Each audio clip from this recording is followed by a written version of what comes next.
बिस्मिल्लाहिर्रहमानिर्रहीम। अस्सलाम वालेकुम दोस्तों, उम्मीद करता हूँ आप खैरियत से होंगे। वेलकम करता है आपको अपने यूट्यूब चैनल वर्ड न्यूज़ में। दोस्तों नई वीडियो के साथ दोबारा हाजिर हुए हैं। तो वीडियो शुरू करने से पहले एक रिक्वेस्ट है, हमारा चैनल सब्सक्राइब करें, बेल आइकन प्रेस करें, चैनल को लाइक करें। इससे फ़ायदा ये होगा कि नई वीडियो जैसे हम अपलोड करेंगे उसका नोटिफिकेशन सबसे पहले आप लोगों तक पहुँचेगा और हमारा साथ जुड़ा रहेगा।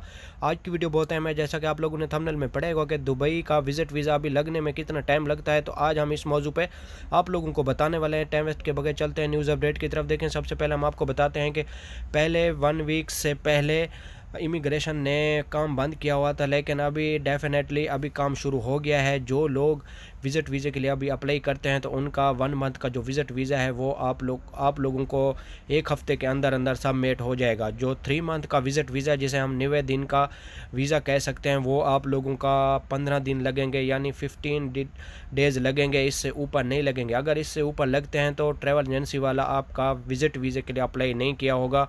आप उससे इन्फॉर्मेशन लें और उससे एक नंबर लें जो ऑनलाइन अप्लाई करता है। आप अपने मोबाइल में भी अपने वीज़े का स्टेटस चेक कर सकते हैं। आपका वीज़ा जो है ना वो अगर उसने अप्लाई किया हुआ है तो आप चेक कर सकते हैं, उससे इन्फॉर्मेशन ले लेना। वो उसके पास एक नंबर होता है वो आपको देगा, तो आप अपने मोबाइल में गूगल से भी चेक कर सकते हैं वीज़े का स्टेटस। अगर आपका वीज़ा सबमिट हो रहा है या नहीं हो रहा तो उसमें लिखा हुआ आ जाएगा और आपको भी पता चल जाएगा। तो ये थी आज की हमारी छोटी सी वीडियो। अच्छी लगे तो लाइक करना, शेयर करना, दोस्तों के साथ मिलेंगे नेक्स्ट वीडियो में। दुआ में याद रखना। ओके।